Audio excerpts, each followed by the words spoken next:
జగన్ పెద్ద గేమ్ ఆడుతున్నారన్న అనుమానం కలుగుతోంది. జనానికి తన పట్ల సింపతి పెంచుకునే క్రమంలో ఆయన టీడీపీ అనుకూల మీడియాను కూడా ట్రాప్లో పడేశారు అనిపిస్తోంది. తన పైసా ఖర్చు లేకుండా ఫ్రీగా పబ్లిసిటీ పొందుతున్నారన్న ఫీలింగ్ వచ్చేస్తోంది. జగన్ ఏది మాట్లాడినా నెగిటివ్ షేడ్లో చూపించాలనుకునే ఎల్లో మీడియా తనకు తెలియకుండానే ట్రాప్లో పడిపోయిందా అనిపిస్తోంది. విద్యారంగంపై ఇండియా టుడే నిర్వహించిన సదస్సుకు జగన్ వెళ్లారు. అసలు ఇండియా టుడే సదస్సు జరుగుతుందని కూడా ఎవరికీ తెలీదు. జగన్ మీడియాలో వచ్చినా దాన్ని పెద్దగా పట్టించుకున్న వాళ్లే ఉండరు. కాకపోతే ఇప్పుడు కొన్ని మీడియా సంస్థల పుణ్యమాని జగన్ మాట్లాడిందంతా జనానికి తెలిసిపోయింది. ప్రభుత్వ సొమ్ముతో ప్రైవేటు సదస్సు నిర్వహించారని మీడియా కోడై కూయడమే తప్ప జగన్ పట్టించుకోరు. పైగా ఇప్పుడు తానో బాధితున్నని చెప్పుకునేందుకు జగన్ చేసిన ప్రయత్నం కొంతమేర సక్సెస్ అయిందనే చెప్పాలి. జనం ఎక్కువగా చూసే మీడియాల్లో అది వచ్చేసింది. కాంగ్రెస్ విచ్ఛిన్నకర రాజకీయాలు చేయడంలో ముందుందని, ప్రస్తుతం తమ కుటుంబంలో చిచ్చు పెట్టేందుకు ఆ పార్టీ వ్యూహాత్మకంగా వ్యవహరిస్తోందని జగన్ విమర్శలు గుప్పించారు.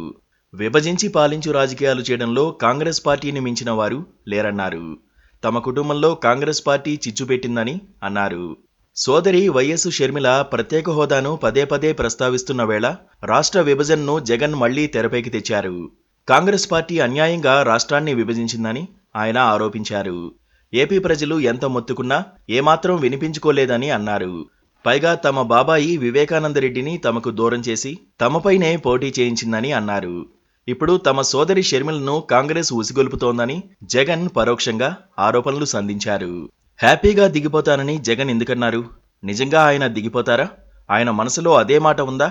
జగన్ ఎవరిని టార్గెట్ చేస్తున్నారు? జగన్ సందేశం జనానికి అర్థమవుతోందా?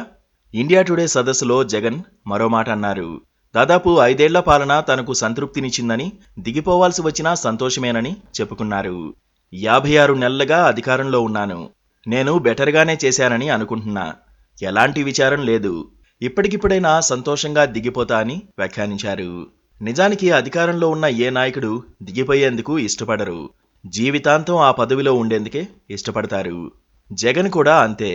కాకపోతే జగన్ తప్పిదాలను ఫోకస్ చేస్తూ ఆయన దిగిపోవాలని రోజువారీ డిమాండ్ చేసే విపక్షాలకు, మీడియాకు ఆయన ఒక అవకాశం ఇచ్చారు. వారిని ట్రాప్లో పడేసి తన పట్ల సింపతి సృష్టించుకునే ప్రయత్నం చేశారు. తను ఏం మాట్లాడినా వ్యతిరేక మీడియా చిలవలు పలవలు చేసి ప్రచురిస్తుంది, ప్రచారం చేస్తుందని జగన్కు తెలుసు.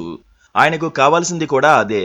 ఆంధ్రప్రదేశ్ ప్రజలకు తాను మేలు చేసే పనులను చేపడుతుంటే తాను ఒకటి మాట్లాడితే దానికి 100 అర్థాలు తీస్తున్నారని, తొలి నుంచి తాను ఒక్కడినే పోరాడానని, పదవుల కోసం వచ్చిన వారిలో కొందరు అవకాశవాదులు చల్లగా జారుకున్నారని ఎన్నికల నాటికి ప్రచారం చేసుకోవడమే జగన్ స్ట్రాటజీ. ఆ సంగతి తెలియక విపక్షాలు, మీడియా ట్రాప్లో పడిపోయాయి. జగన్ది పెద్ద ట్రాప్ గేమ్. అందరూ ఒకటై తనను ఏకాకిని చేశారని చెప్పుకోవడమే ఆయన ధ్యేయం. చివరకు తన సోదరిని కూడా తనకు వ్యతిరేకంగా మార్చేశారని ప్రచారం మొదలుపెట్టారు. ఎన్నికల నాటికి ఇది పీక్ పాయింట్కు చేరుకునే అవకాశం ఉంది.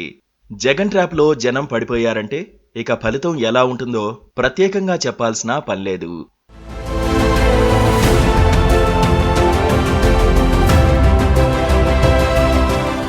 Please subscribe to KTV Telugu. KTV Telugu. KTV Telugu. KTV Telugu channel.